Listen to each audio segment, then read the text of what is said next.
Pretty effective, right? Self-defense has become an important part in surviving in our ever-dangerous world these days. Every person should know the importance of how to defend themselves in dangerous situations. Today, I'll be teaching you about the importance of self-defense and also teaching you a few techniques on how to defend yourself. We'll first begin talking about the importance of self-defense. It is important to know first why you should be able to defend yourself. In the year 2013 alone, according to the FBI crime statistics, over 1 million violent crimes occurred. That breaks down to roughly 1 in every 300 people have a chance of a violent crime occurring to them.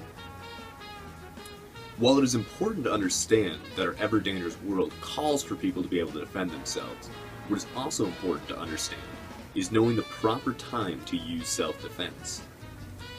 A lot of people that receive training in self-defense think they can just use this whenever they feel like it. However, that is not the case. Self-defense is a last resort and should only be used when you are left with no other options and are faced with extreme danger. We'll now move into the technique portion of today's lesson. The first and most important part of technique is trying to avoid the fight at all costs. The first and most effective method of avoiding a fight is to never go outside.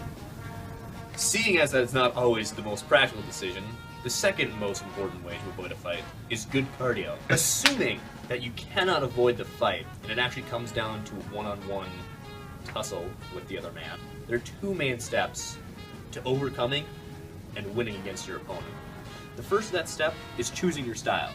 There are two types of styles, defensive and offensive. Now, assuming you chose the defensive style, because that's the course we're here for today, there are two moves to effectively isolate and take down your opponent. The first step in the fighting sequence is to get your stance. Now, you want to shift your body at an angle and rest your weight on your back dominant foot. Using your hands to defend yourself, you're going to isolate his attack and then move in. Go for the block, monkey fist. Now let's say you're confronted from behind.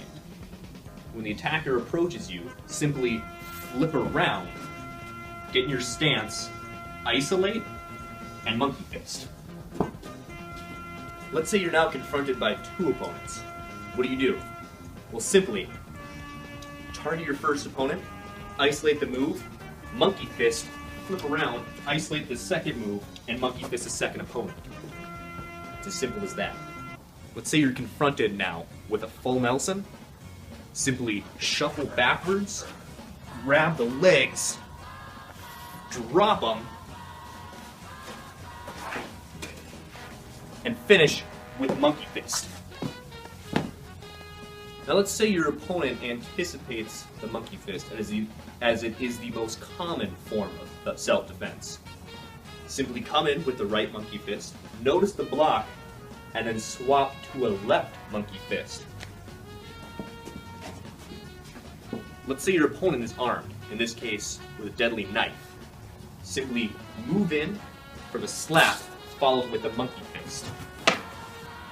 But what about if your opponent is armed with a gun?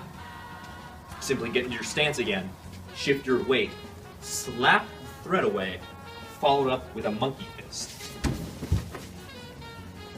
Now let's say your opponent is not only armed with a gun, but he has a knife too. Simply isolate both threats, double monkey fist, followed up with the Spartan kick by another monkey fist. I'm sorry, I lost it. I was not expecting the Spartan kick. It's called improv, Patrick. So that concludes today's lesson. Hopefully you learned a little bit about self-defense, ranging from everywhere from its initial importance in the ever-dangerous world that we live in, all the way to a few techniques, including the monkey fist, that'll help save your life one day when confronted with a dangerous situation.